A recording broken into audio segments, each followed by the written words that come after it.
Walladzina hum li furujihim, kenapa Allah gunakan furuj itu? Dan furuj ini kan untuk laki-laki perempuan ini. Walladzina hum li furujihim, untuk mukminin, yang sering diartikan kemaluan kan ya, farji itu. Tapi Allah gunakan istilah farji itu untuk laki-laki, untuk perempuan. Dan dalam ungkapan para ulama kalau berdoa ada kalimat farij hammi, artinya berikanlah kepada kami solusi untuk menghadapi sekian banyak masalah. Jadi sebetulnya farji itu solusi sebetulnya kan. Kenapa sering jadi masalah gara-gara farji gitu?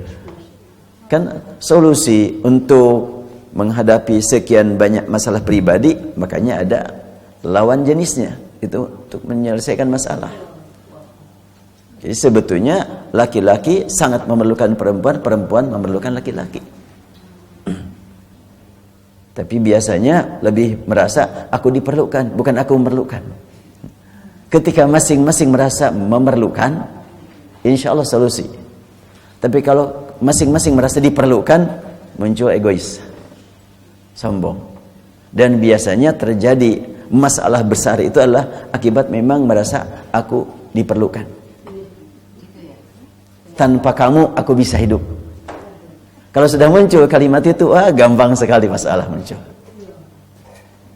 Makanya yang sangat penting ketika umpamanya ada masalah dalam keluarga atau suami istri, ingatlah waktu-waktu saya memerlukan dia. Sekarang pun masih tetap memerlukan dia. Bukan ingat kamu perlu aku. Kalau sudah begitu repot itu. Makanya dalam kalimat yang lain, laki-laki perempuan itu disebutnya sebagai pakaian kan? Hunna libasul lakum wa antum libasul lahunna. Kalau berbicara pakaian, apakah pakaian memerlukan yang memakai atau yang memakai memerlukan pakaian? Kan jelas sekali itu. Pakaian mah gak memerlukan orang yang memerlukan pakaian. Jadi kalau hunna libasul lakum wa antum libasul lahunna, perempuan pakaian bagi laki-laki, bagi kamu laki-laki, kamu pakaian bagi perempuan, artinya kamu saling memerlukan antara satu dengan yang lain. Kemudian kalau sudah jadi pakaian, tentunya ada pakaian yang bagus tapi nggak cocok. Ada pakaian yang indah tapi buat saya nggak indah. Keindahan sangat dipengaruhi oleh dua pihak. Kalau pamannya, saya melihat di toko-toko baju-baju yang bagus, ya saya emang nggak ada cocok baju begitu, nggak berasa perlu. Orang lain pamannya memakai baju itu bagus, buat saya belum tentu. Nah begitulah sebetulnya laki-laki perempuan itu kan begitu tuh. Dan Allah sudah dipasang-pasangkan gitu. Makanya kalimatnya juga azwaj. Kalimat berikutnya illa ala azwaj. Azwaj itu adalah pasangan.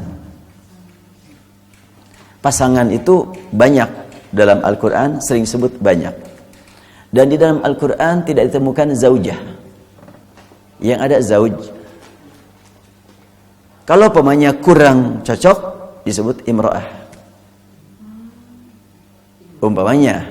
Tapi ada juga yang imra'ah untuk zauj. Umpamanya, Nuh dengan Lut. Itu tidak pakai zauj itu. Daraballahu mathalan lilladzina kafaru imra'ata Nuhin wa imra'ata Lut. Demikian juga Fir'aun. Wa daraballahu mathalan lilladzina amanu imra'ata Nuhin wa imra'ata daraballahu lilladzina kafaru imra'ata Nuhin wa imra'ata Lut. Jadi Nuh dan Lut disebutnya imra'ah. Tidak zauj. Sedangkan Adam uskun anta wa zaujuk. Karena zauj itulah pasangan. Dan Al-Quran membimbing kita untuk berdoa, Rabbana hablana min azwajina. Walaupun kadang-kadang kita temukan terjemahan azwaj itu istri. Saya pernah gitu menyampaikan, ya bukan kritikannya, mengingatkan saja kepada seorang penulis terjemah Al-Quran. Mengartikan Rabbana hablana min azwajina, wahai Rabb kami, berikanlah kepada kami dari istri-istri kami. Pak, saya bilang, enggak sebaiknya diganti istri-istri kami menjadi pasangan kami. Dia mikir, bagus juga katanya. Pandangan kamu katanya gitu. Sebab kalau pokoknya istri kami, Berarti doa tersebut hanya berlaku untuk laki-laki. Iya. Untuk perempuan doanya yang mana gitu? Tapi kalau pemanya hablana min azwajina, pasangan hidup kami. Dan di surga disebutkan itu hum wa azwajuhum wa basyiril ladzina amanu wa amilus salihat anna lahum jannatin tajri min tahtiha al-anhar kullama ruziqu minha min thamaratir rizqan qalu hadzal ladzi ruziqna min qabl wa utubihi mutasyabiha wa lahum fiha azwajun. Surat Al-Baqarah ayat 25 menegaskan, kasih kabar gembira orang-orang yang beriman dan beramal soleh. Ini laki-laki perempuan kan?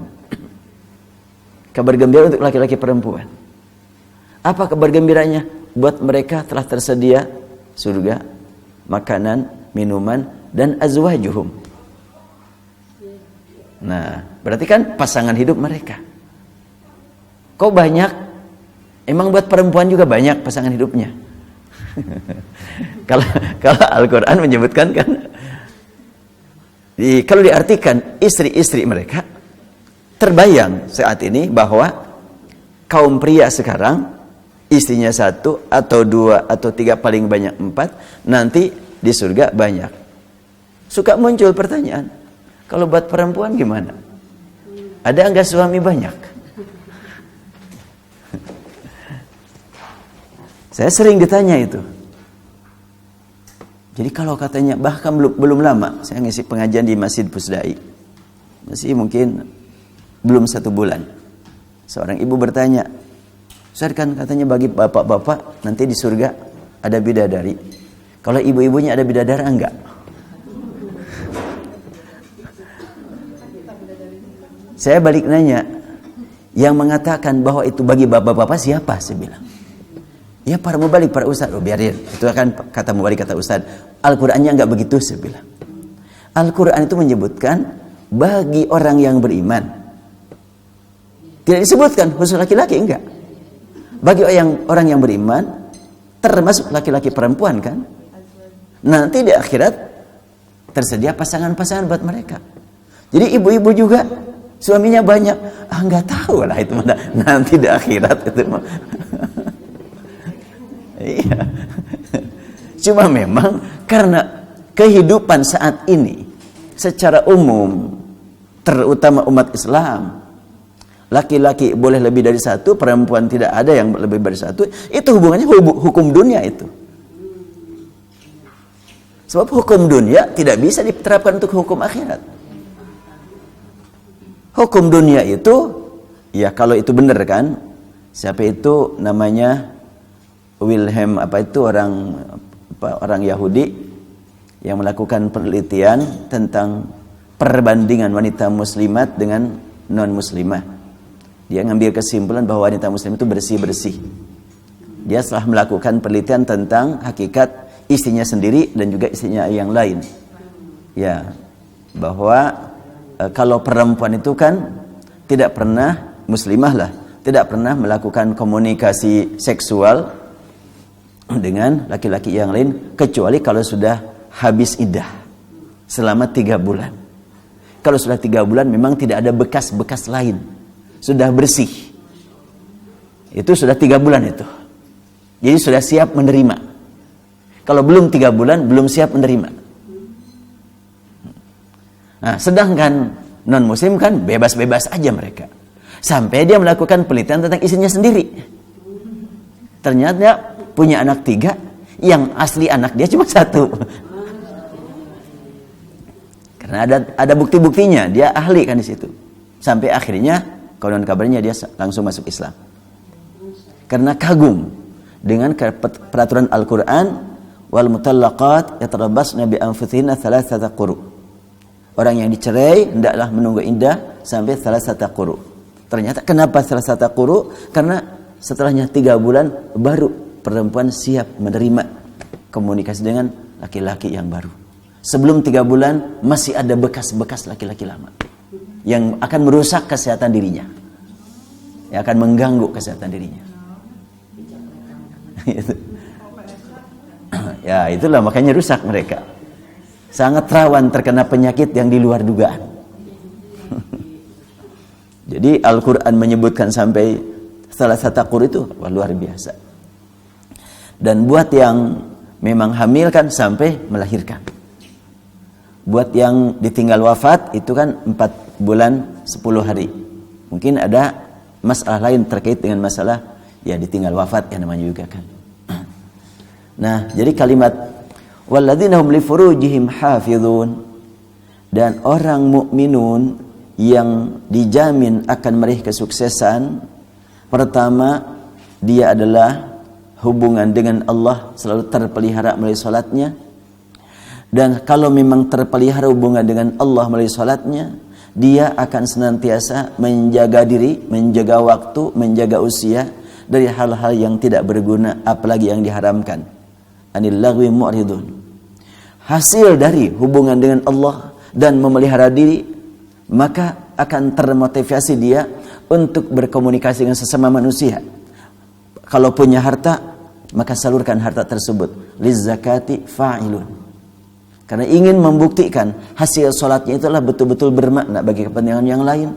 Diawali dengan menyalurkan zakat. Karena sebagaimana nasihat Rasulullah ketika sampai di Madinah, beliau kan menyatakan afsyus salam at'imut ta'am. Jadi sebarkan salam dan berikan makanan.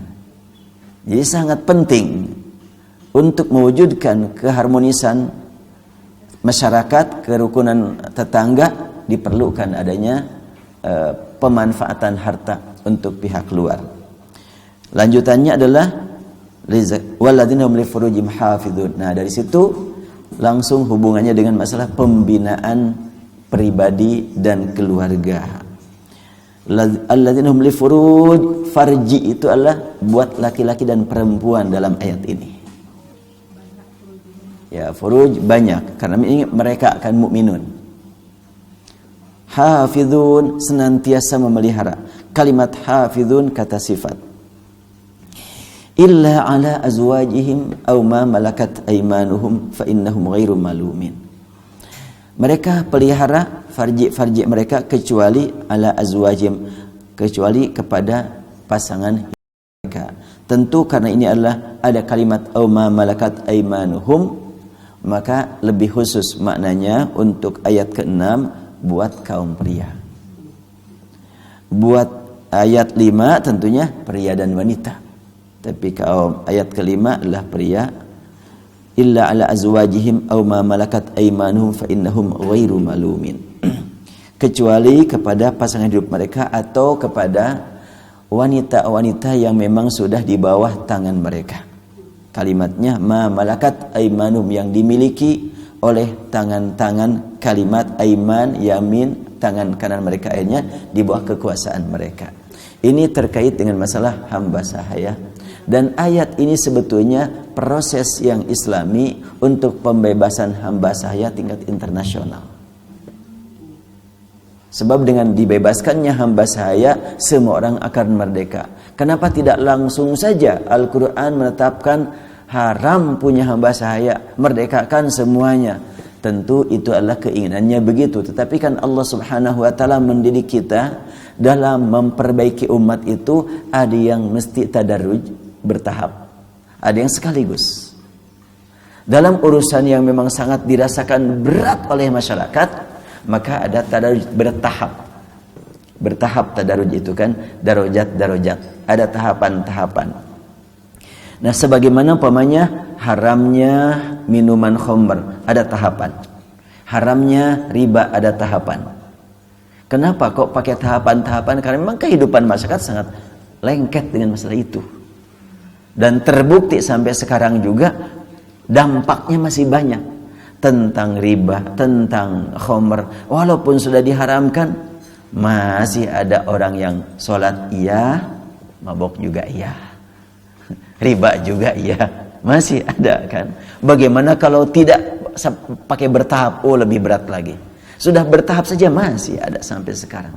Ya, termasuk tadi ala azwajihim. Sebetulnya tahapan pertama adalah untuk menjaga jangan sampai terus bertambah hamba sahaya, tapi berkurang. Karena pada waktu Al-Quran itu diturunkan, kehidupan masyarakat di dunia, bukan cuma Arab, di Eropa lebih-lebih lagi, bahwa penghambaan kepada kaum wanita itu betul-betul ya diperlakukan sewenang-wenang. Kaum laki-laki diperlakukan tenaganya, dan kaum wanita lebih dari sekedar tenaga dan segalanya. Maka supaya diproses agar kalau pemainnya wanita dalam keadaan status hamba sahaya, nanti kalau punya anak dari majikannya, anaknya kan berubah statusnya, tidak sepenuhnya hamba sahaya. Prosesnya kan begitu, mengurangi. Kalau pemainnya tidak diperlakukan, tidak dibolehkan, nanti akan hamba sahaya lagi ke bawahnya. Nah, ini adalah proses pengurangan hamba sahaya. Dan di dalam Al-Quran ada beberapa langkah untuk membebaskan hamba sahaya. Antara lain kan kifarat akibat pergaulan suami istri pada hari Ramadan, siang Ramadan, itu pertama langkah mereka kan hamba sahaya. Atau umpamanya zihar, hamba sahaya. Atau pembunuhan, mereka kan hamba sahaya. Banyak sekali. Yang lama-kelamaan semakin berkurang, dan sejarah mengatakan, terlepas dari benar dan tidaknya, pada saat Raja Faisal menjadi berkuasa, maka di Saudi Arabia dibebaskan semuanya hamba sahaya. Itu pada zaman Raja Faisal. Wallahu a'lam, benar apa tidak? Karena yang namanya buku sejarah kan kadang-kadang dipertanyakan oleh yang tidak sepakat. Dan walaupun sudah dibebaskan, tidak ada hamba sahaya, tapi perlakuan penghambaan sampai sekarang masih banyak di dunia. Nah, kenapa sekarang kalau pamannya muncul pertanyaan, kenapa kepada hamba sahaya diperbolehkan bagi majikannya untuk menggauli tanpa proses akad nikah? Habiskan proses akad nikah, harus ada akad dengan wali. Walinya siapa? Kan gak ada wali buat hamba sahaya. Jadi kan ini proses perang ya, perang antara muslim dengan kafir. Nah, itu zaman dulu ya. Ya, zaman dulu ketika proses perang, pamannya terulah perang Uhud, atau perang Badar, atau perang kabilah Aus dengan Khazraj sebelum Al-Quran turun. Ketika pertempuran kabilah Aus dengan Khazraj, mohon jangan ngobrol dulu nih, nanti kelewat nih. Ya. Ya. Ketika perang Aus dengan Khazraj, ini sama-sama non muslim sebelum Islam datang pada mereka. Perang dari Aus pamannya menawan 10 orang wanita. Dari Aus ditawan oleh Khazraj. Nanti orang Khazraj itu akan menarik siapa wanita buat siapa, dibagi-bagi. Sebab kalau tidak dibagi-bagi, kan laki-lakinya kan nggak ada, kan dibunuh. Jadi ketika memang mereka berperang, laki-lakinya pada mati, itu si wanita mau dikemanain? Nah, akhirnya dibagi-bagi sama pemenang. Ketika berperang muslim dengan kafir pun begitu. Pada waktu Rasulullah SAW juga berperang dengan Yahudi, beberapa kaum Yahudi laki-laki sudah dibunuh, wanitanya mau kemana itu? Istri-istrinya, anak-anaknya. Maka dibagi-bagi kepada pemenang. Oleh pemenang dibagi-bagi kepada siapa-siapa gitu. Nah, setelah dibagikan mau diapain itu? Ya terserah yang menerima. Di antaranya ada yang bernama Juwairiyah dari Yahudi. Dia adalah anak seorang tokoh Yahudi. Dan itu menarik perhatian bagi sekian banyak sahabat. Mungkin dari tampilannya. Rasulullah SAW melihat, ini kalau enggak saya ambil, antara sama sahabat pada mau, dan kalau aku ambil akan sangat bermakna buat kepentingan komunikasi politik.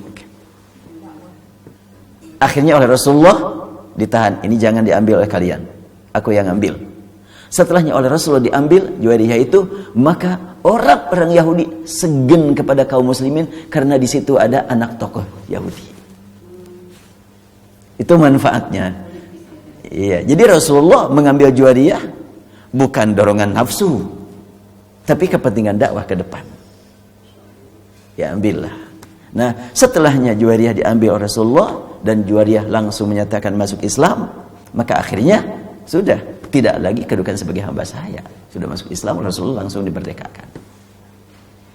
Nah, ketika memang yang lain juga begitu, kalau yang lain pemanya ngambil tawanan dari pihak lawan kaum wanita, diambil langsung menjadi hamba sahaya. So jadi hamba sahaya oleh majikannya itu, apakah mau diangkat jadi istri atau mau dibiarkan saja status sebagai hamba sahaya, diperas tenaganya, kemudian terserah mereka. Itu sebetulnya budaya menyatakan silahkan saja. Dan al-Islam secara bertahap meningkat sehingga kalau umpamanya seorang bapak memegang hamba sahaya wanita entah berapa orang, lalu diperlakukan sebagaimana seorang istri sampai dia hamil, dan anaknya itu akan mengangkat derajat ibunya sebab punya anak dari majikan yang merdeka, bahkan tua, sehingga akan terangkat. Statusnya wallahu alam itu apa, setengah merdeka atau langsung jadi merdeka, mungkin tergantung sih. Sebab sekarang ini gak tahu sih, gak ada undang-undangnya ini. Kalau pemanya ada undang-undangnya tertulis, kita dapat membaca. Itu kan cuma berita-berita saja begitu. Tapi yang pasti ketika anaknya itu adalah bukan anak murni hamba sahaya, maka setengahnya adalah merdeka, setengahnya hamba sahaya. Dari pihak ibu hamba sahaya, dari pihak ayah merdeka. Otomatis kan begitu. Jadi itu dalam mereka mengurangi. Makanya kalimat au ma malakat aymanu fa innahu ghairu malumin, kalimatnya innahu ghairu malumin.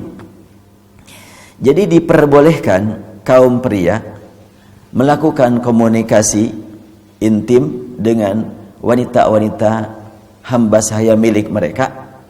Tapi ini kalimatnya adalah milik mereka. Tidak boleh kepada yang lain. Umpamanya ada dua orang bapak, yang satu punya hamba sahaya 5, yang satu punya hamba sahaya 5, tukeran, nggak bisa begitu. Ada kalimat auma malakat aimanuhum. Itu fa innahum ghairu malumin. Makna ghairu malumin tidak tercela.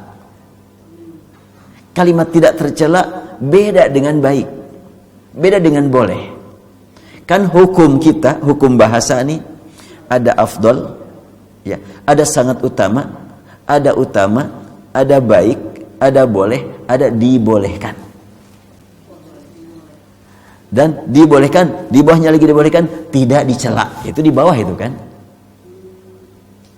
Kalimat ghairu malumin tidak dicela. Kan lama yalum itu mencela. Dalam kalimat yang lain fala talumanna illa nafsak, dalam kalimat yang lain kan. Kemudian dalam Al-Qur'an fala talumuni walumu anfusakum. Dalam surat Ibrahim setan berkata, "Ya, aku emang dulu waktu di dunia ngajak kalian, tapi aku tidak mampu menyelamatkan kalian. Allah ngajak kalian membawa kepada kebahagiaan. Aku ngajak kalian, oh sekarang bebas. Aku tidak bertanggung jawab. Makanya janganlah kalian mencela kecuali celalah diri kamu sendiri." Itu kata setan. Iya. Wa qala asyaitanu lamma qudiyal amru innallaha wa'adakum ba'dal haqqi wa wa'adtukum fa akhlaftukum. Fama li 'alaikum min sultani illa an da'awtukum fastajabtum li fala talumuni walumu anfusakum. Aku dulu ngajak kalian dan aku tidak punya apa-apa sekarang. Kalau gitu maka celaklah kalian, jangan kecela aku, katanya. Itu kenapa kalian ikut aku? Terus setan akan begitu tuh nanti di akhirat. Nah, di sini kalimatnya ghairu malumin, artinya tidak dicela. Makna untuk kita apa nih kira-kira? Ayat ini, ayat ke-6 untuk kehidupan saat ini. Tentu antara lain pertama tadi bahwa Islam sebagai syariat Allah ada yang sekaligus kita terima tanpa ada tahapan-tahapan. Ada yang memang aturan itu ada yang bertahap. Kalau saum langsung kutiba alaikumusiyam. Salat langsung idza qumtum ila shalah faghsilu wujuhakum. Terkait dengan larangan banyak yang bertahap. Larangan itu antara lain larangan muamalah ribawiyah dan juga masalah zina, masalah mabok, ada tahapan-tahapan. Masalah zina ini juga termasuk kencang sebetulnya.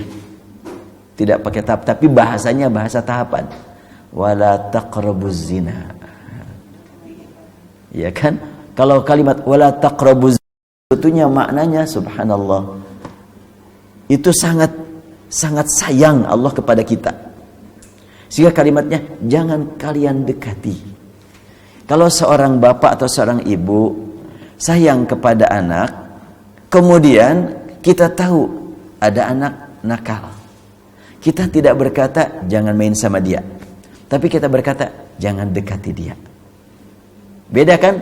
Kalau jangan main sama dia dengan jangan dekati dia. Kalau udah dekat ya nggak enak, nggak main sama dia kan gitu. Ya makanya jangan dekat. Nah, jangan dekat itu kan bahasa sangat bijak lah gitu. Nah, la taqrabuz zina, la taqrabus shalah wa antum sukara. Itu artinya adalah bahasa yang sangat luar biasa dari Allah Subhanahu wa taala sebagai bukti kesayangan kepada kita. Nah, kalimat ala azwajim aw ma malakat aymanuhum fa innahum ghairu malumin berarti pertama ada hukum yang memang perlu kita terapkan dalam kehidupan sehari-hari, sekaligus ada yang bertahap, termasuk Allah Subhanahu wa taala menempatkan semua manusia sederajat di hadapan manusia. Itu tahapan-tahapannya ada. Tapi kalau sederajat di hadapan Allah enggak pakai tahapan. Siapapun yang lebih takwa itu yang paling tinggi di hadapan Allah. Boleh jadi kita punya pegawai yang mungkin dipandang masyarakat luas itu adalah sangat hina, padahal dia di hadapan Allah boleh jadi lebih takwa dari kita. Ya, saya kalau umpamanya sedang di rumah sakit Al-Islam yang menyaksikan cleaning service, kadang-kadang hati itu menjerit kepada Allah, ya Allah, ini kalau tanpa mereka hancur nih rumah sakit ini. Kalau kotor pokoknya, dokter akan tercela, pasien juga tidak akan datang.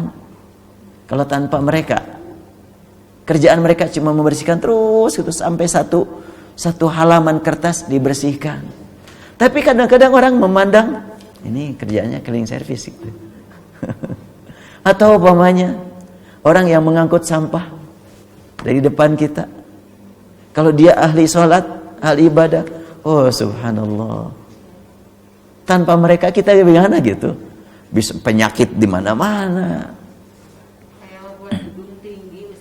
Iya. Iya. Bahkan saya pernah waktu ya menyaksikan orang yang naik antena kan di tower, saya memandang Allah, ini kerjaan dia naik sampai setinggi itu tanpa ada pengaman. Duh, kalau pemainnya jatuh, entah pemainnya keram tangannya atau kakinya sedang naik, dia nggak bisa berbuat apa-apa. Wah, tetapi itulah resiko yang disiapkan oleh mereka.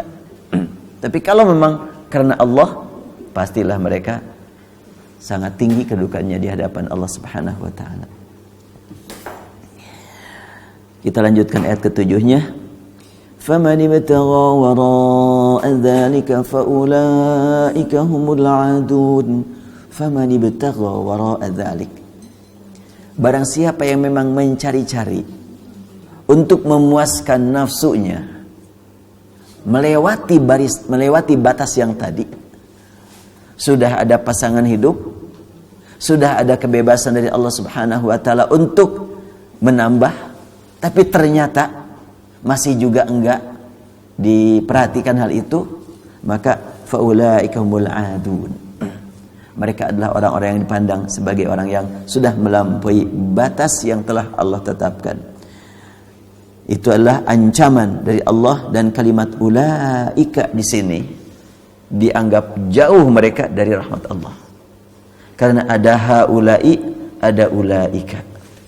Penggunaan ulaika dalam Al-Qur'an ada yang digunakan untuk mencela, ada yang dimaksudkan untuk mengagungkan.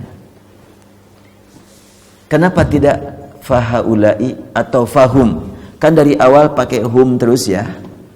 Walladzina hum lizakati fa'ilun walladzina hum lifurujihim hafizun. Kemudian innahum ghairu malumin. Kenapa di sini faulaika hum al-adun? Dengan kalimat ulaika. Ulaika itu mereka itu jauh sekali.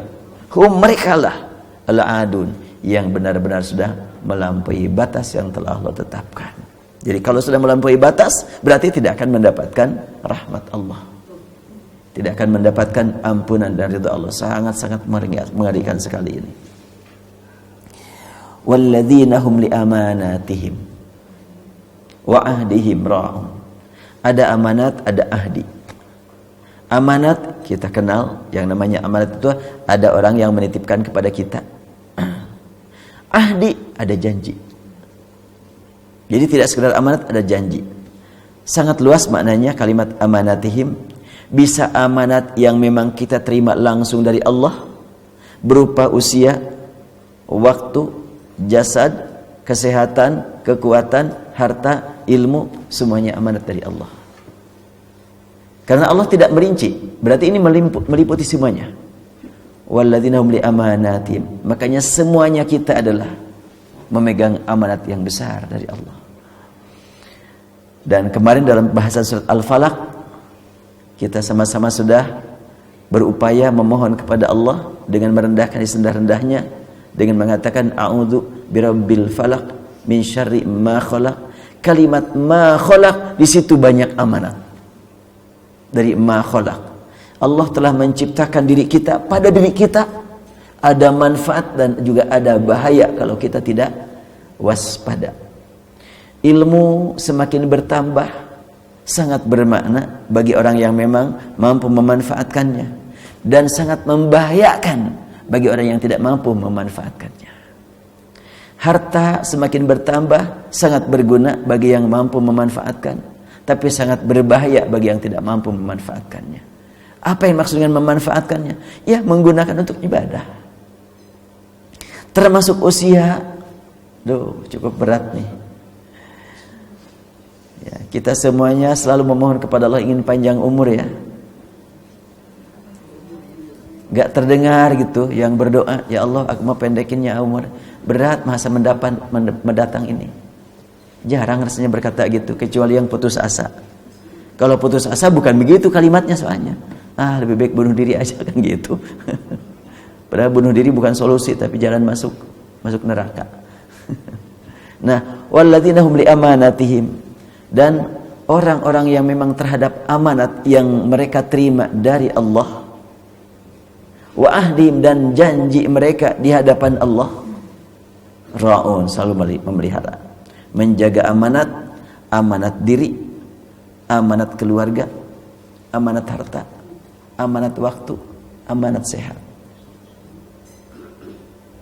Terutama kalau sudah berbicara ya waktu dan sehat ini, sangat ngeri sekali. Berat rasanya. Kok semakin panjang umur bukannya semakin khusyuk ibadah gitu. Bahkan sering ngelantur sewaktu sholat, pikiran kemana-mana. Bacaan terus jalan, tapi penghayatan sangat jauh.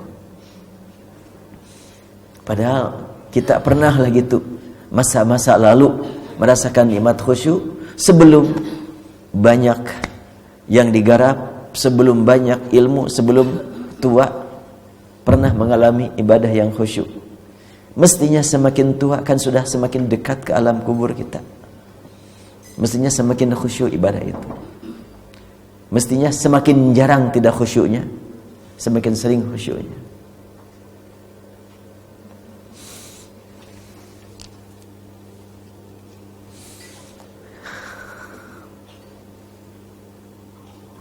Walladzina hum li amanatihim, dan amanat ini semakin hari semakin bertambah.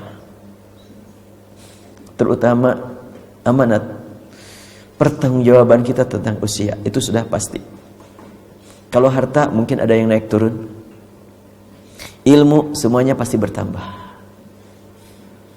Sebab ya mencari ilmu kan merupakan pekerjaan yang dijamin bertambah hasilnya. Beda dengan mencari harta.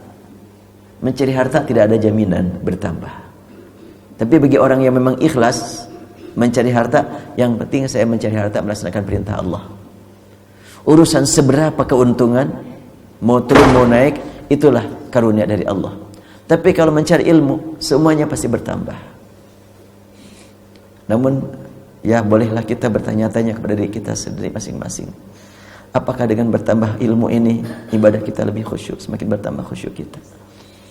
Dan dengan bertambahnya ilmu kita semakin dekat dengan Allah.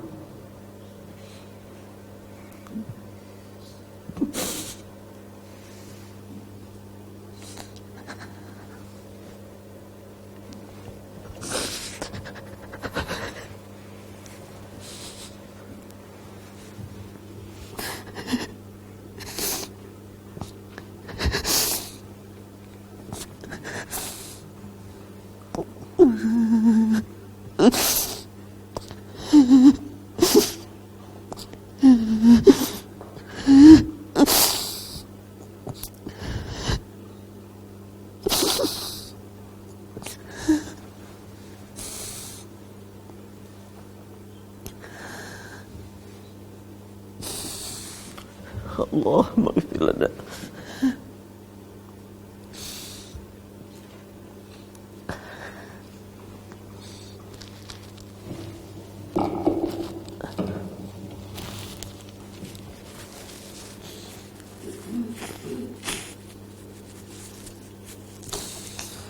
Walladzina hum liamanatihim.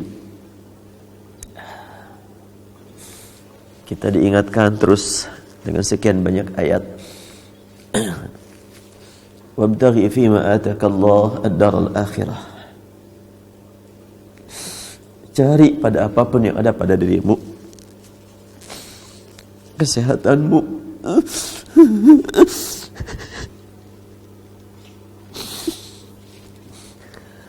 dengan kesehatan, dengan harta, dengan usia, dengan ilmu. Cari dengan semuanya itu adalah ad-daral akhirah, hari akhirat. Kadang-kadang lupa ketika memang melihat daya tarik dunia, padahal cuma sebentar. Allahumma rahmat. Saya ketika dihadapkan kepada larangan dokter untuk makan makanan yang memang dulu adalah merupakan kesenangan, ketika ada di hadapan saya makanan yang memang dilarang dan orang juga menawarkan, bahkan sampai kalimatnya, ya nggak apa-apalah kalau sekali-sekali. Langsung saya menjawab dalam hati, ya, makanan itu dinikmati oleh saya paling berapa detik, tapi kalau nanti bahayanya tidak tergambar. Itu adalah mestinya saya jadikan sebagai pelajaran.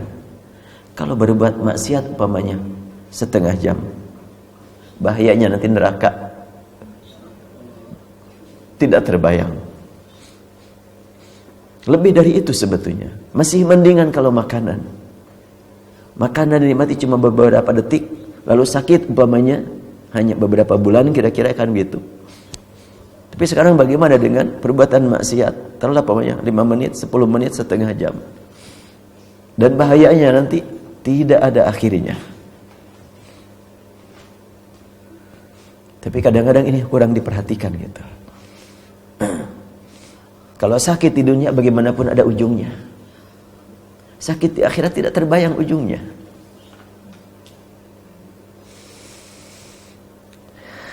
Walladzina hum li amanatihim wa ahdihim ra'un. Sangat penting ini untuk diresapi, dijiwai, tadabbur kalimat ini. Amanat dari Allah Subhanahu wa taala sering kita salah gunakan dengan memandang udahlah nanti aja taubat.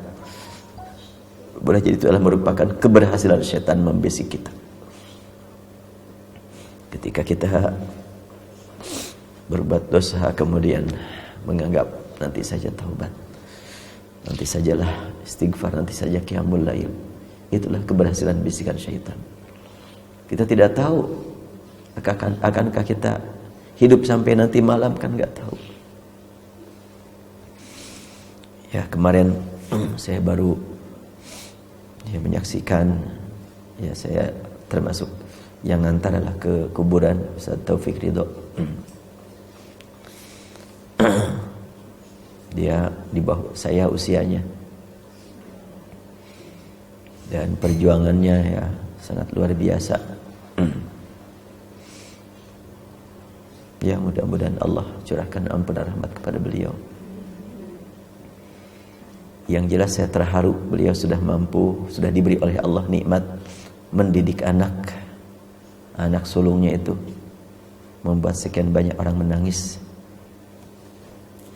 Jadi anak sulungnya itu namanya yang dipanggil dengan Udayf, itu Hudzaifah. Ya, ketika mendengar berita bahwa ayahnya adalah problem di liver dan ada upaya yang bisa dilakukan kalau mau, yaitu liver yang sudah hancur itu yang hancurnya itu dipotong dan disambung dengan yang mau mendonorkan livernya, dan tidak ada yang lebih tepat kecuali keluarganya sendiri, anaknya sendiri. Maka anaknya langsung berikrar ingin mendonorkan hatinya itu kepada ayahnya.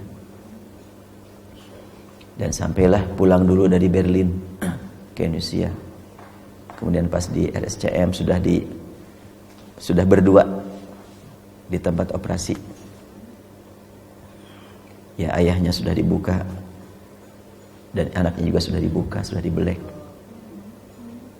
Ternyata diketahui oleh dokter bahwa si ayahnya itu adalah sudah tidak memungkinkan lagi. Tidak mungkin lagi untuk dioperasi karena ususnya terganggu, sehingga akhirnya nggak jadi dipindahkan dari anggota anaknya itu kepada ayahnya itu, karena ternyata keburu wafat. Nah, anaknya itu kan pas ayahnya wafat, anaknya masih di situ dan belum sadar. Pas sadar, disaksikan ayahnya sudah dalam keadaan wafat dan diberitahu bahwa tidak jadi. Ya, itulah salah satu bukti kesayangan anak kepada ayah yang tidak hilang nilai anak menyayangi ayah seperti itu. Yang tentunya kan resikonya cukup berat buat dua-duanya. Kalau sukses dua-duanya ya sembuh dua-duanya. Kalau pemanya tidak sukses dua-duanya, tapi Allah membuat sekian banyak orang betul-betul terharu. Dan setelahnya memang sadar bahwa ayahnya nggak jadi dan sudah wafat, anaknya pun maulah ikut nyolatkan ayahnya. Sampai kemarin ya dibawa pakai ambulan. Setelahnya ayahnya disimpan di masjid, sudah disolatkan oleh sekian banyak muslimin muslimat, anaknya datang pakai ambulan, langsung masih digotong, ingin melihat ayahnya yang sudah wafat. Karena dia kan ketika ayahnya dibawa dari rumah sakit dia belum sadar. Ya, saya cuma sanggup melihat dari jauh aja, nggak sanggup melihat dari dekat.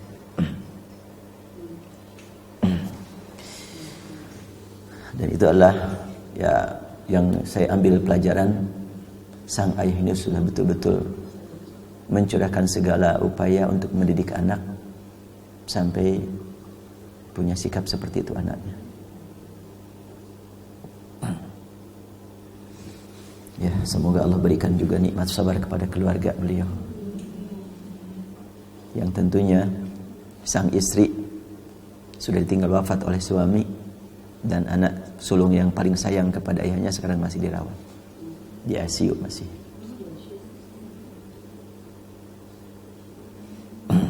Saya melihat adiknya, ya anak nomor berapa katanya, nomor 5. Seusia anak saya yang paling kecil. Dia jalan sesompoyongan gitu sambil nangis terisak-isak. Saya langsung membayangkan anak saya gitu. Langsung pas dia lihat persis, soalnya tinggi badannya dengan anak saya yang kecil. Langsung pas lihat dia, aduh ini persis anak saya. Langsung waktu itu aduh hati saya menjadi kalau saya meninggal mungkin kayak begini anak saya nanti. Ya, tapi Allah lah yang mengatur segala-galanya.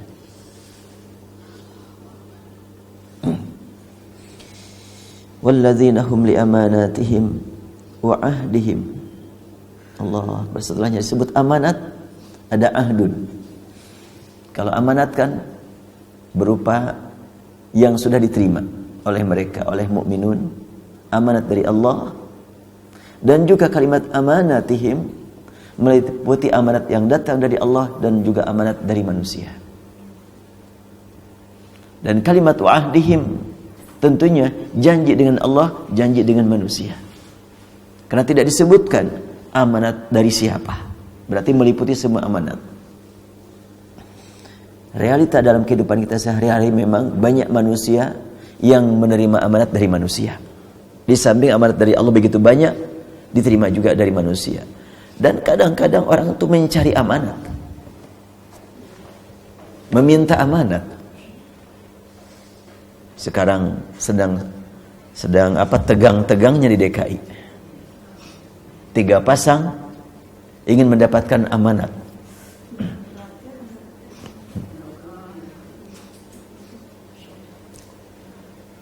Dan cukup menegangkan sekarang ini DKI ini. Ya, ketegangan DKI, ketegangan bangsa Indonesia semuanya, bahkan ketegangan kaum muslimin dunia. Dibaca sekarang ini DKI ini oleh umat Islam seluruh dunia, terutama di Timur Tengah. Dibaca betul. Makanya tentu ya doa dari seluruh kaum muslimin, apa yang lebih bermakna bagi umat Islam Indonesia tentunya akan lebih bermakna juga bagi umat Islam seluruh dunia, karena umat Islam Indonesia adalah umat Islam terbesar di dunia.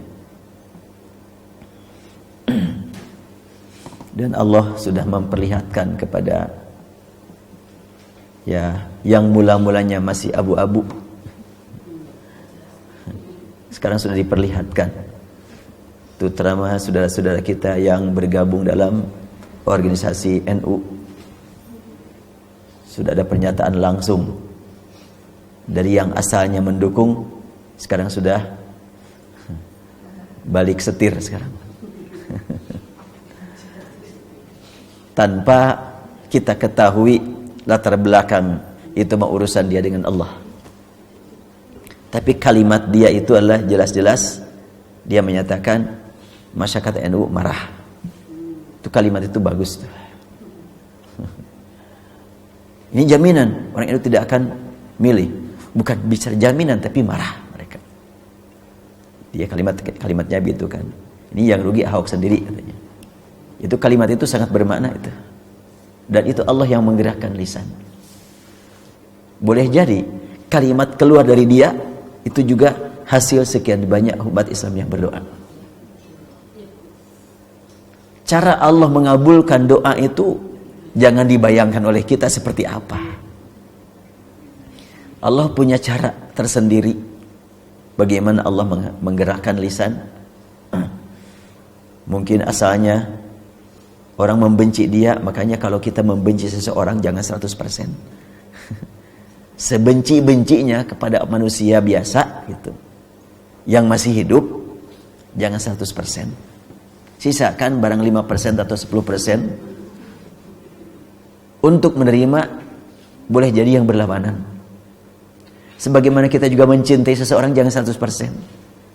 Termasuk ibu-ibu kepada suami jangan 100%.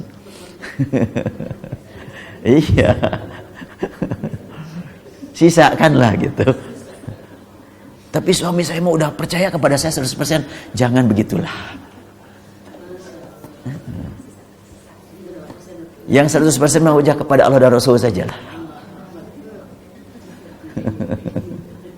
Iya. Yang disertai dengan keimanan itu 100% gitu. Yang tidak disertai dengan keimanan jangan 100%. Suatu saat kita menemukan yang memang janggal, kecewa berat, parah, itu akan menghilangkan sekian banyak kebaikannya. Jadi benci sisakan jangan 100%. Cinta sisakan jangan 100%.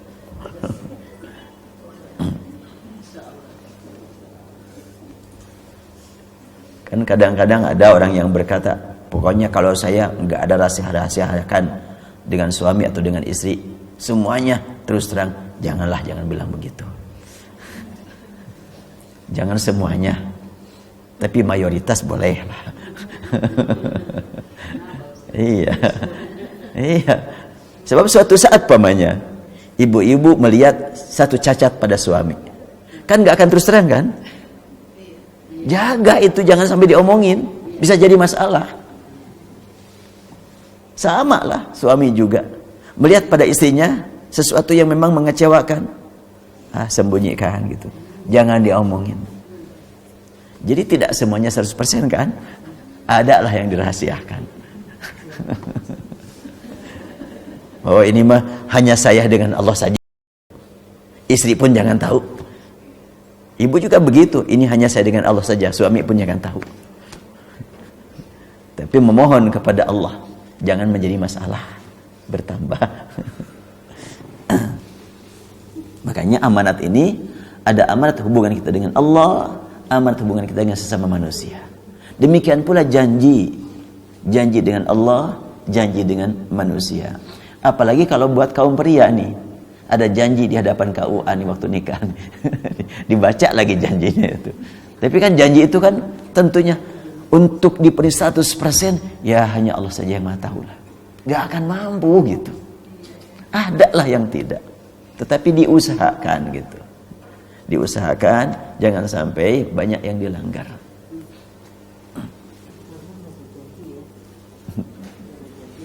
Makanya kalimatnya juga ra'un, memelihara. Apa bedanya ra'un ya? Ya tentunya bukan memenuhi 100%, cuma memelihara. Kalau yang tidak mampu dua ini jatuhnya langsung ke munafik. Kalau sengaja. Kan kita menutup itu ada untuk kemaslahatan dia, ada untuk kemaslahatan pribadi yang merugikan dia. Ya kalau punya seorang ibu menemukan suatu cacat pada suami, tapi berkata ibu kepada suami, enggak, senang segala-galanya, itu bukan berarti untuk kemaslahatan ibu, kan kemaslahatan dia. Yang munafik itu kemaslahatan ibu sendiri, yang dia sendiri dibohongin. Dibohongin pakai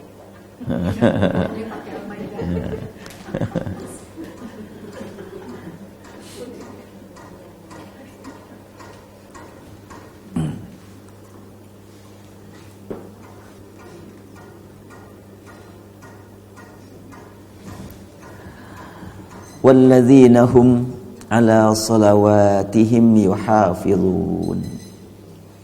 Kalau di atas alladzina hum fi salatihim khashi'un, fi salatihim. Sekarang ala salawatihim yuhafizun.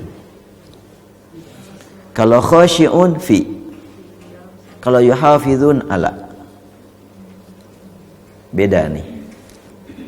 Kalau fi salatihim, di dalam salat mereka, dan tidak fi salawatihim ya, fi salatihim. Di dalam salat mereka, mereka tenggelam dalam keadaan kekhusyuan. Khasyi'un, kata sifat khasyi'un. Mereka memiliki sifat khusyuk di dalam salat. Dari salat ke salat berikutnya ada jadak, ada jeda, dan ada jarak, bahkan ada sekian banyak pekerjaan, pelihara. Kan gitu. Makanya disini sholawat nih. Iya, sholat. Nah pelihara. Itu ala sholatim yuhafizun. Dan kata yuhafizun bukan kata sifat. Nah, kalau hafizun kata sifat. Walladzina hum li furujihim hafizun, itu kata sifat, memelihara, menjaga. Kalau yuhafizun kata kerja. Beda. Kalau kata sifat nempel selama-lamanya. Kalau yuhafizun ada waktu-waktu yang memang mengalami perubahan dan perubahan. Artinya kita memelihara salat ke salat berikutnya itu tentunya tidak tetap prosesnya, tidak tetap gayanya, tidak tetap sistemnya. Karena termasuk memelihara sholat itu antara lain adalah menyuruh kepada kebaikan, mencegah keburukan, itu termasuk memelihara sholat. Kan di dalam surat Al-Ankabut ada kalimat aqimis sholah inna sholata tanha anil fahsya wal munkar. Tegakkan sholat karena sholat itu mencegah fahsya dan munkar. Nah, praktik mencegah kan memerlukan metodologi yang mungkin berbeda-beda antara mencegah kemungkaran di tingkat remaja, di mantan remaja. Nah, kalau mantan remaja ini remakonya yang sudah kolot-kolot nih. Ini beda-beda caranya, metodologinya. Makanya Al-Quran menggunakan walladzina hum ala salawatihim yuhafidhun. Berarti solat, ketika kita dalam solat, upayakan khusyuk segala-galanya. Khusyuk jasadnya, khusyuk qalbunya, khusyuk segala-galanya. Khasyi'un. Sifat terhadap mereka. Hum khasyi'un. Bukan qulubuhum khasyi'atun, bukan. Tapi hum khasyi'un. Hum itu meliputi seluruh unsur manusia. Khusyuk semuanya. Bagaimana khusyuk semuanya? Fikirannya memahami ayat atau memahami tasbih, takbir, tahmid. Qalbunya hubungan dengan Allah. Jasadnya pun bergerak sesuai dengan tuntutan salat. Sampai kepada jarinya pun bergerak pada waktu duduk tasyahud. Pergerakan untuk doa. Saya ulangi ini kalimat gerakan untuk doa ya. Karena hadis menyebutkan yuharrikuha yad'u biha. Menggerakkan telunjuk berdoa dengannya. Jadi gerakan itu untuk doa. Bukan gerakan untuk duduk. Umumnya gerakan untuk duduk. Pas duduk gerak terus. Ada hubungan dengan doa apa enggak? Enggak tahulah. Saya perhatikan seperti itu banyak. Jadi dari awal gerak terus. Itu adalah gerak untuk duduk, itu bukan gerak untuk doa. Kalau gerak untuk doa, tentunya gerakan telunjuk sesuai dengan tuntutan doa aja. Kalau memang diperlukan. Kalau nggak diperlukan ya nggak usah. Makanya pemahaman para sahabat pun berbeda terhadap telunjuk itu. Ada yang memang mengatakan nunjuk saja, menarik katanya dengan 35 kan. 35 itu ini angka 3, ini bahasa Arab. Nah, angka 3 bahasa Arab kan gini nih. Kemudian ini angka 5. 35 atau 53 enggak tahu lah, lupa lagi itu bahasa dia hadisnya itu. Ya kalau 53 ini dulu baru begini kan gitu. 35 ini baru ini. Ini kan 5 angka 5 seperti ini nih. Jadi menunjuk lah gitu jelas. Nah menunjuk itu apa? Dari sini mau menunjuk kan bergerak tuh. Atau gerak terus sama-sama menunjuk juga. Bergerak terus menunjuk terus bergerak. Beres, gak ada masalah. Cuma kalau saya kembali kepada hadis yuharrikuha yad'u biha, yang mungkin bergerak sesuai dengan dorongan doa. Allahumma shalli ala Muhammad. La ilaha illallah. Ya muqallibal qulub. Ketika tidak berdoa ya enggak bergerak, enggak perlu. Wallahu a'lam. Karena ini juga tidak pernah dengar dari yang lain dan juga saya tidak membaca komentar ulama seperti itu. Cuma hadisnya adalah ada yang menunjuk, ada yang menggerakkan.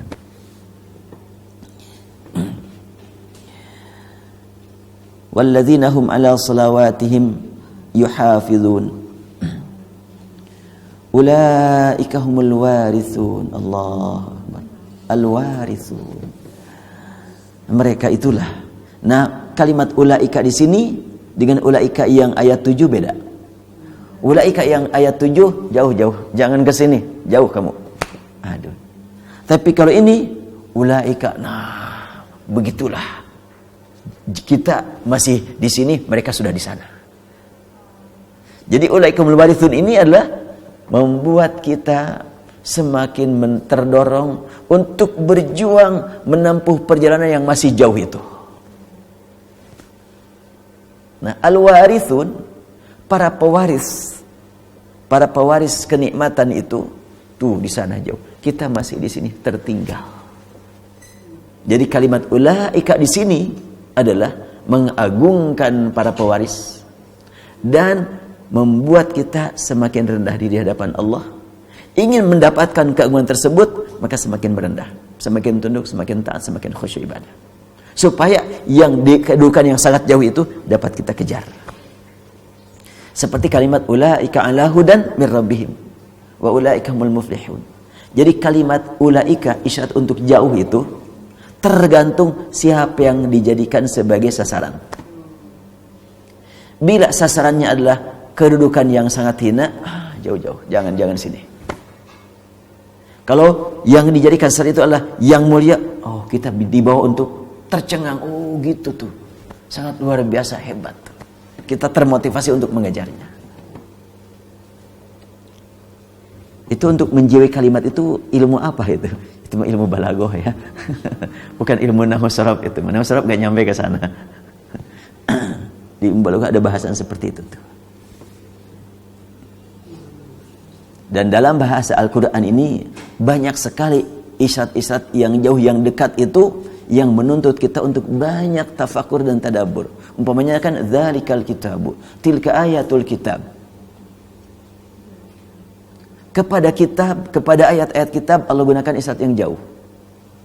Tetapi kepada Quran Allah gunakan isyarat yang dekat. Inna hadzal Qur'an uhiya ilayya hadzal Qur'an sarrafna fi hadzal Qur'an inna hadzal Qur'an ittakhadhu hadzal Qur'an. Enggak ada kalimat dzalikal Qur'an.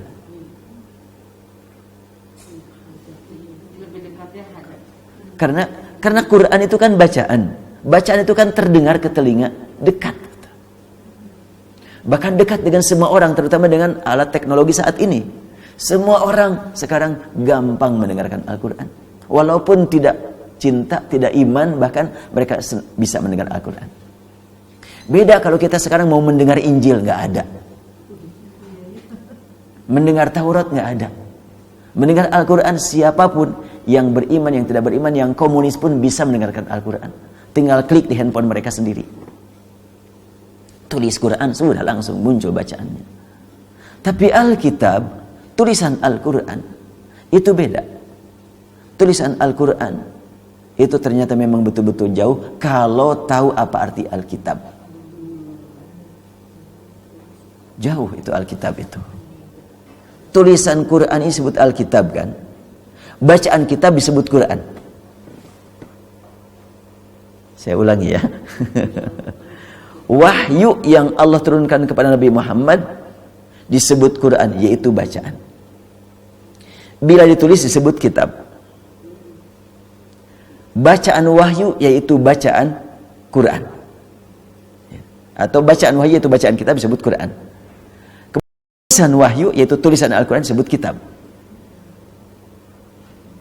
Kalau wahyu jelas adalah yang diterima Rasul, wahyu, ditulis, kitab namanya, dibaca, Quran namanya, diingat, zikir namanya, dijadikan pedoman hidup yang memisahkan mana hak mana batil, Furqan namanya.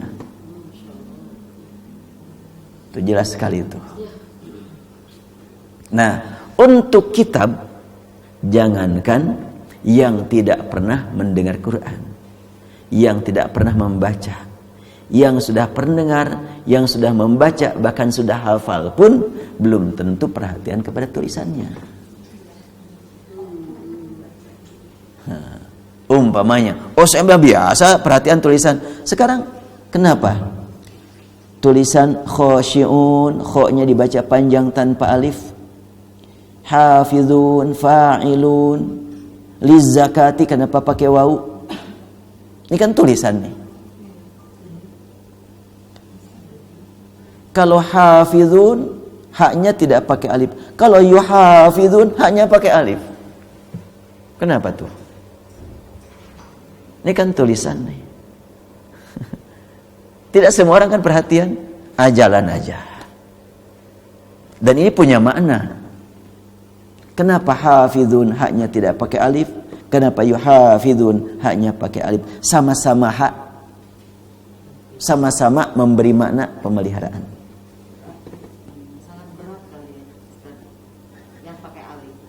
Yang pakai alif yuhafizun.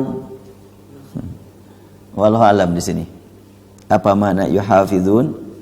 Pakai alif, sedangkan hafizun tidak pakai alif. Secara sekilas Kalau hafidun itu kata sifat. Kalau yuhafidun kata kerja.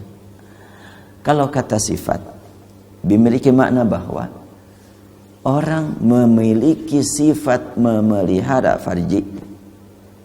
Itu sebetulnya kan cuma sebentar ya. Sampai ajal tiba. Cuma sebentar. Makanya kita dimotivasi untuk berjuang dalam waktu sebentar ini, jangan disia-siakan. Perjuangan memelihara enggak lama kok.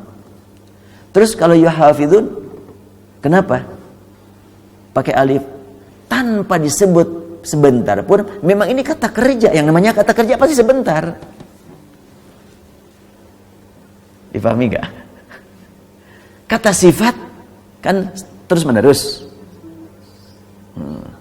Terus menerus, bagaimanapun dikatakan terus menerus, sebentar juga, cuma sampai ajal. Usia kita berapa lama sih? Itu satu. Kemudian kalimat hafidun, pemeliharaan itu satu kesatuan antara satu pemeliharaan tentang yang satu dengan yang lainnya, satu kesatuan. Bila satu tidak terpelihara, terganggu yang lain.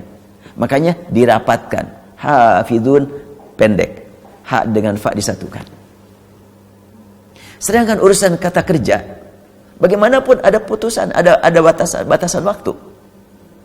Gak bisa dipaksakan. Yang namanya memelihara dengan bentuk kata kerja, pasti ada waktu pagi, waktu sore, gak bisa bersatu. Wallahu alam, itu adalah hanya isyarat.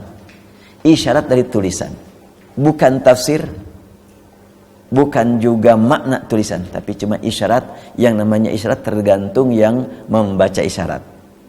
Kalau ada orang yang pamanya, ada orang lewat, kemudian saya kedipkan mata pada ibu-ibu, itu nah, kedipan mata sebelah gitu kan. Ini ada orang lewat, apa mananya tuh? Iya, kita sekarang sedang berbicara pamanya ada orang yang memiliki sesuatu, lalu lewat 1, 2, 3, dilihat gitu. Lalu saya kedipkan satu mata gitu, pas lewat yang kelima umpamanya. Maknanya apa? Nah ini dia kan gitu. Kan bisa begitu tuh. Tapi nggak saya omongkan. Nah ini dia, bisa kaget dia kan. Isyarat. Atau umpamanya saya berkata ketika orang lewat, 1 saya diam, 2 diam, pas ketiga itu apa itu? Isyarat juga kan gitu. Nah tergantung yang memahami itu. Apakah akan dihubungkan dengan materi ataukah enggak? Jangan-jangan saya cuma gatel di sini itu. Iya. Nah, ini makna isyarat tadi. Makanya kalimat isyarat itu dalam Al-Quran luar biasa. Oleh karena itu di awal surat Al-Baqarah, dzalikal kitab. Kenapa isyaratnya pakai dzalika? Itulah.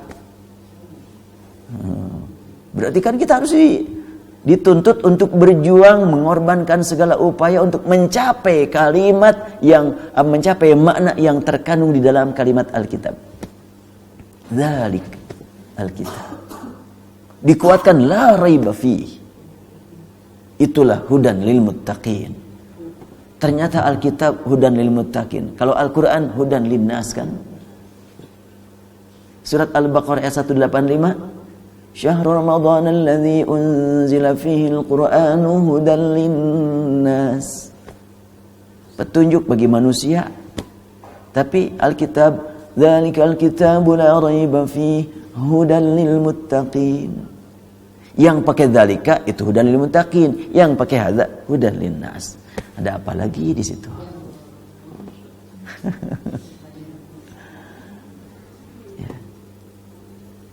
Makanya kalau ada orang yang begitu bangga, saya mah sudah ikut Quran Sunnah, sudah 100%, stop ya, jangan dilanjutkan tuh bacaan gitu tuh.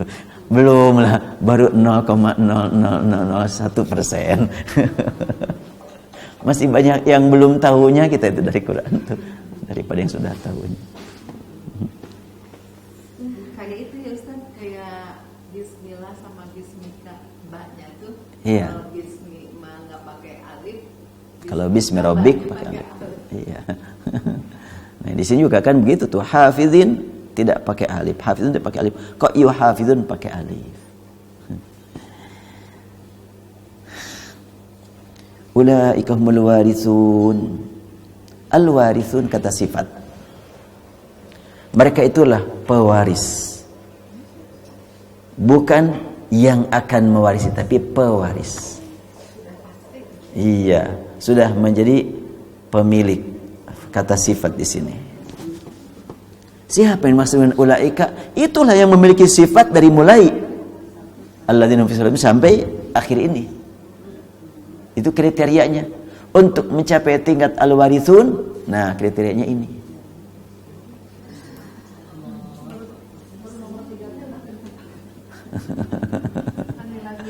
Iya, sampai ayat ketiga aja udah berat sekali untuk kita miliki.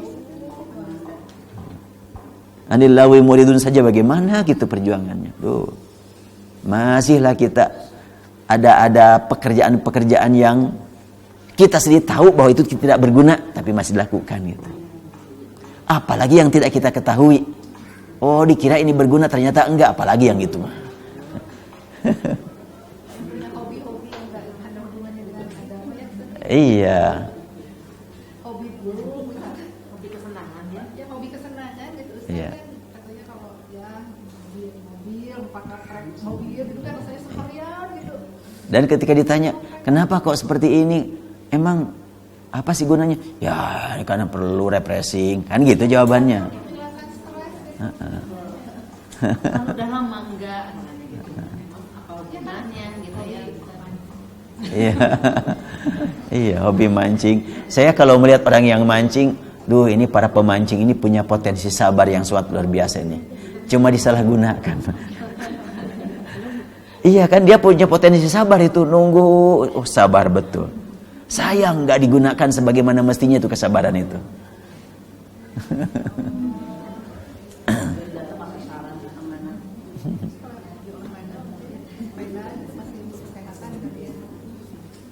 Iya.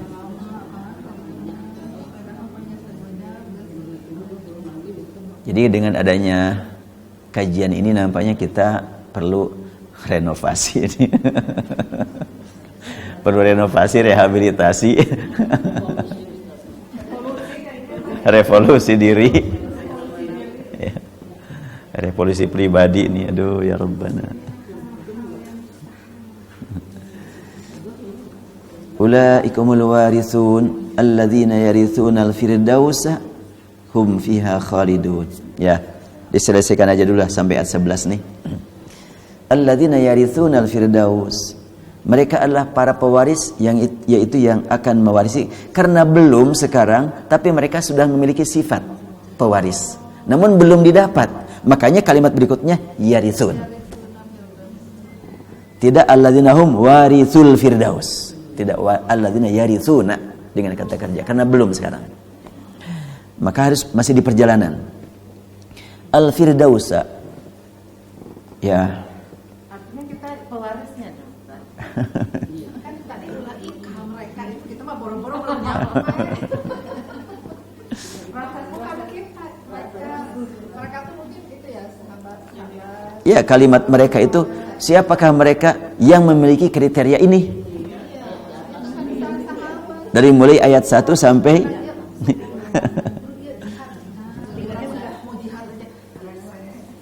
Tapi kan kita harus GR boleh kan? ya. GR yang ditindaklanjuti. GR yang produktif. Iya. Jadi GR itu bukan gede rasa, gede harap. R-nya itu R tengah, itu bukan R. Bukan R. Hafal tuh.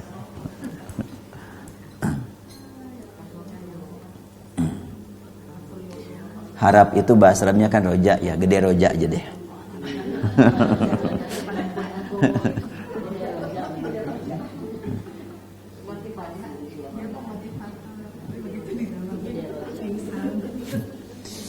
alladzina yarithunal firdaus. Ya, kalau sudah disebut-sebut firdaus, dapat empernya juga lumayan lah. Dapat halamannya juga lumayan ini. Hum fiha khalidun. Kata khalidun tidak pakai alif juga. Apakah menggambarkan ada batasan makna khalidun? Batasan waktu? Bukan itu. Tapi kata abadi jangan diukur dengan abadinya dunia. Selama-lamanya dunia pasti ada akhirnya. Karena diukur dengan usia. Untuk di akhirat gak ada ukuran usia. Usia yang di surga umpamanya sudah 50.000 tahun, dengan yang baru 1 hari, tampilannya tidak berarti kalau sudah 50.000 sudah tua gitu, enggak. Muda selalu kan. Makanya makna khalidun itu adalah di surga nanti yang baru usia 2 menit dengan 2 juta tahun sama. Jadi 2 juta tahun sama dengan 2 hari lah gitu. Itu makanya pendek kata khalidunnya itu. Sebab kalau di sana di akhirat itu nanti kan tidak lagi ada perhitungan tahun berlandaskan perjalanan matahari. Mataharinya sudah tidak difungsikan lagi seperti sekarang. Tidak diperlukan lagi untuk menghitung waktu sholat. Karena tidak ada lagi sholat di surga. Tidak ada lagi saum di surga. Iya. Dan matahari kan sekarang sangat diperlukan untuk cahaya. Untuk di surga cahaya tidak perlu pakai matahari. Sudah nanti itu Teh Mimin dengan suaminya saling memberi cahaya itu. Amin. Iya.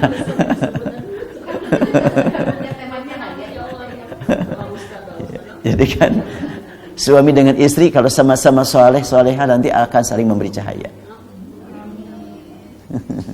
Atau ayah dan ibu, anak dan orang tua saling memberi cahaya.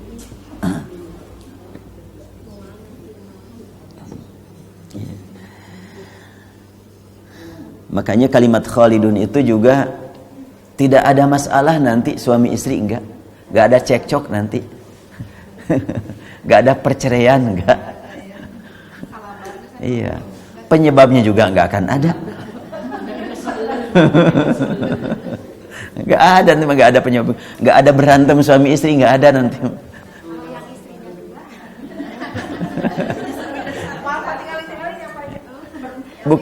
Bukan saja 2 mau 1000 juga bisa. Iya, nggak ada cemburu, soalnya kan cemburu sekarang itu ukuran dunia semuanya itu. Iya. Iya. Bagaimanapun kecemburuan dunia itulah sebetulnya yang menjadi masalah. Kalau kecemburuan akhirat sekarang di dunia nggak jadi masalah. Seperti kecemburuan Aisyah kepada Khadijah. Kan kecemburuan akhirat itu. Bahkan kecemburuan Sofiyah kepada Aisyah itu kecemburuan akhirat. Ketika kan wallahu alam ya, ketika Rasulullah itu kan sedang ada di Madinah, istri-istrinya sedang lengkap semuanya, kan dikumpulkan. Ketika kumpul, pokoknya istri yang di sini siapa, terus itu semuanya Rasulullah menyampaikan taujihat, menyampaikan tausiah di hadapan istri-istrinya, diminijlah gitu kan. Siapa yang dekat dengan Rasulullah? Ada waktunya, memang sesuai dengan gilirannya. Jadi ketika pemanya malam itu adalah Sofiyah yang dekat dengan Rasul. Ketika malam itu adalah Khadijah, Aisyah yang dekat dengan Rasul. Sekali waktu kan Rasulullah merasa sekarang itu bagian Sofiyah. Kenapa kok ada Aisyah di pinggirnya? Maka Rasulullah melirik, Neng Ica, kenapa Ica? Iya. Iya. Iya kan, Aisyah jadi Icanya. Itu orang sunnah, itu biasa. Maka Rasulullah pun ya penasaran, kenapa kamu gitu? Kata Aisyah, iya, memang aku sekarang di sini. Ya kenapa? Kan sekarang bukan pikiran kamu. Ya aku juga tahu. Tanya aja dia. Rasul nanya kan kepada Sofia, kenapa kamu di situ, nggak di sini? Sofia langsung menyatakan, ya aku kan tidak mampulah melayani engkau seperti Aisyah secara keduniaan, secara fisik. Biarlah kalau begitu, waktu-waktu aku untuk sementara saya hadiahkan kepada Aisyah saja. Gitu kalimatnya. Boleh Gitu. kayak gitu Ya ya? boleh.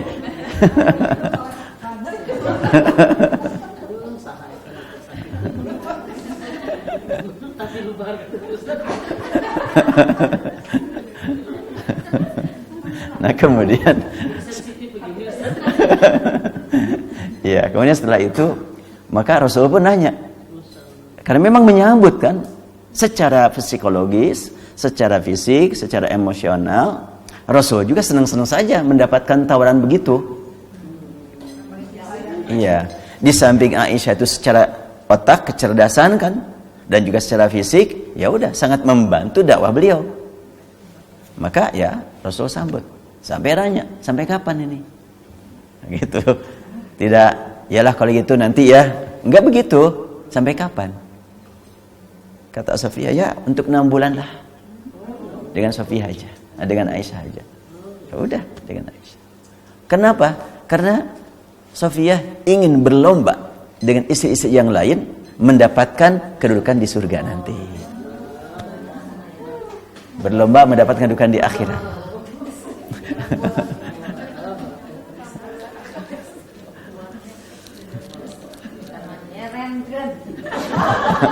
Oh itu mah bukan. Ini bahasan begini jangan-jangan nih yang belum doa jadi ngedorong suaminya nih.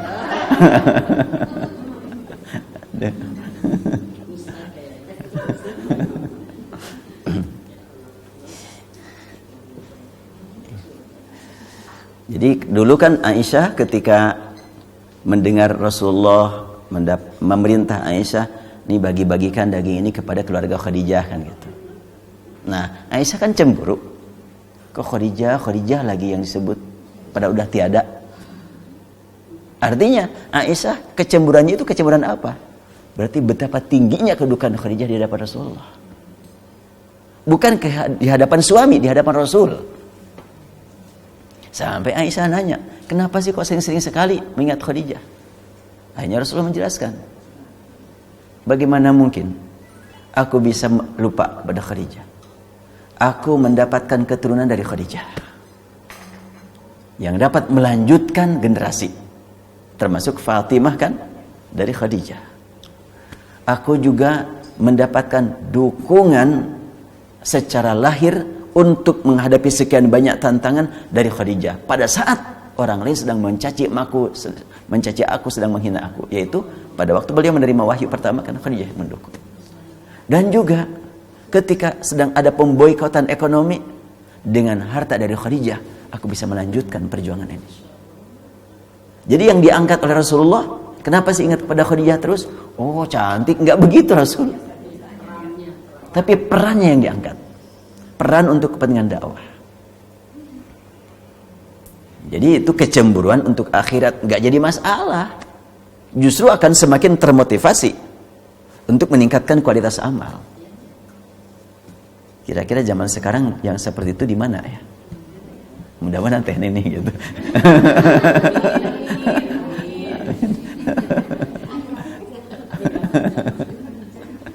Iya.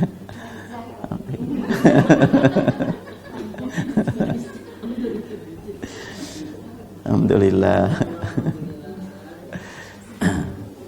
Yang lain-lain menunggu aja.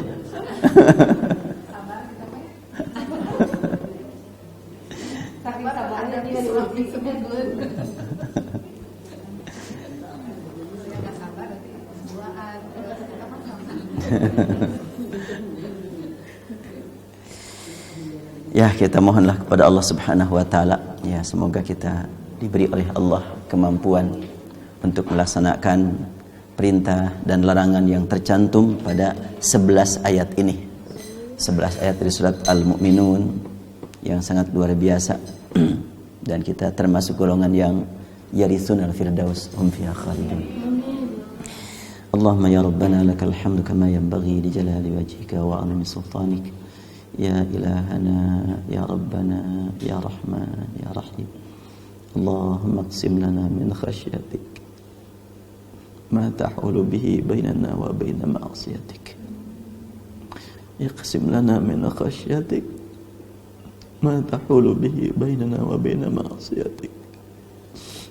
Wa min ta'atik ma tuballighuna bihi jannatak.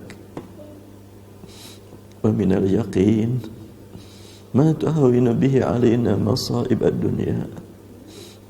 Allahumma matti'na bi asma'ina wa absarina. Matti'na bi asma'ina wa absarina wa quwwatina abadan ma ahyaytana. Allahumma ij'alhu al-waritha minna. Allahumma ij'al tha'rana 'ala man zalamana وانصرنا على من عادانا. اللهم لا تجعل مصيبتنا في ديننا. اللهم لا تجعل مصيبتنا في ديننا. اللهم لا تجعل مصيبتنا في ديننا. اللهم لا تجعل مصيبتنا في ديننا. اللهم لا تجعل مصيبتنا في ديننا ولا تجعل الدنيا أكبر همنا ولا مبلغ علمنا. اللهم لا تسلط علينا يا ربنا من لا يخافك ولا يرحمنا. اللهم لا تسلط على من لا يخافك ولا يرحمنا. اللهم لا تسلط على المسلمين من لا يخافهم ولا يرحمهم. اللهم لا تسلط على بلادنا من لا يخافك ولا يرحمنا برحمتك يا أرحم الراحمين. وصل اللهم على محمد عبدك ورسولك النبي الأمي وعلى آله وصحبه وسلم والحمد لله رب العالمين. بالله التوفيق والهداية. السلام عليكم ورحمة الله وبركاته.